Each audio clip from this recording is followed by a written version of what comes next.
Pas besoin de le présenter, les enfants le connaissent tous. Il a une grosse barbe. Il a un chapeau.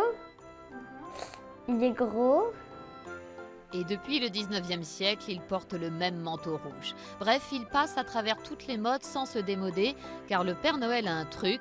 Il apporte magie et féerie. Surtout, il nourrit l'imaginaire des enfants, dont le rapport à la réalité n'est pas encore formé. Quand les parents leur disent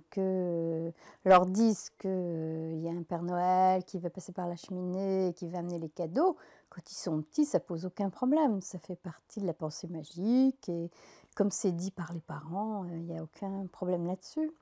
Car c'est bien connu, les parents détiennent la vérité universelle, en tout cas jusqu'à un certain âge.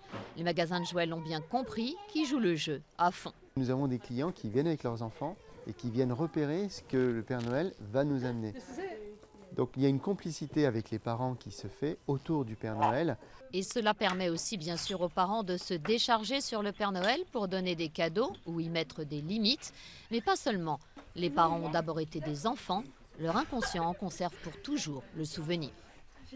Comme on sait, nous, psychanalystes, qu'on ne renonce jamais complètement aux croyances, eh bien, quand il sera plus grand, si ça s'est bien passé pour lui, si ça n'a pas été un cauchemar de croire à ça, il le transmettra à ses enfants.